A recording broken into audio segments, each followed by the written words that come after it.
आता काही सविस्तर बातम्या पाहूयात। विजय वडेट्टीवारांना काँग्रेस हायकमांडकडून नोटीस पाठवली गेलेली आहे। जनसुरक्षा विधेयकावरून वडेट्टीवारांना नोटीस पाठवली आहे। विधेयकाला सभागृहामध्ये विरोध का केला नाही असा सवाल विचारला गेलाय।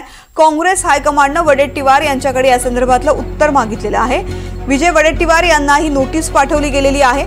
जनसुरक्षा विधेयकावरून वडेट्टीवारांना नोटीस पाठवण्यात आलेली आहे। जुई जाधव या संदर्भातली माहिती देत आहेत। जुई, अगदीच आपण पाहतोय तृप्ती की जनसुरक्षा विधेयक जेव्हा सरकारने मांडलं त्यावेळेला विरोध का केला गेला नाही असा प्रश्न आता काँग्रेसच्या हायकमांडने विचारला आहे। आणि तशी नोटीस काँग्रेसचे जे आमदार आहेत आणि गटनेते आहेत विजय वडेट्टीवार यांना ती नोटीस पाठवण्यात आली आहे। काँग्रेस हायकमांडने खरं तर विजय वडेट्टीवार यांनी विरोध करायला पाहिजे होता, केवळ महाविकास आघाडी नाही तर काँग्रेस पक्ष म्हणून आपण विरोध का केला गेला नाही असा सवाल आता उपस्थित होत आहे।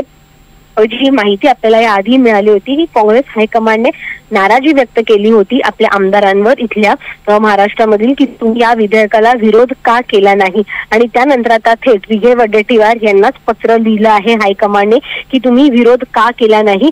जनसुरक्षा विधेयक हे जेव्हा मांडलं गेलं त्या क्षणी तुम्ही त्याचा विरोध करायला पाहिजे होता, मात्र नंतर माध्यमांसमोर येऊन बोलण्यात काय उपयोग असं प्रकारचं पत्र विजय वडेट्टीवार यांना आता हायकमांडने दिलं आहे। विजय वडेट्टीवार नेमकं याला कसं उत्तर देत आहेत हे पाहणं महत्त्वाचं राहणार आहे, कारण का विजय वडेट्टीवार यांनी ज्या वेळेला माध्यमांसमोर स्पष्टीकरण दिलं तेव्हा त्यांनी सांगितलं की मी त्या कमिटीमध्ये होतो, म्हणजे जनसुरक्षा विधेयकासाठी जी समिती गठीत करण्यात आली होती ते त्या समितीमध्ये होते। मात्र आता हे उत्तर ते कशा प्रकारे दिल्ली हायकमांडला देत आहेत हेच पाहणं महत्त्वाचं राहणार आहे। निश्चित, धन्यवाद संपूर्ण माहिती करता।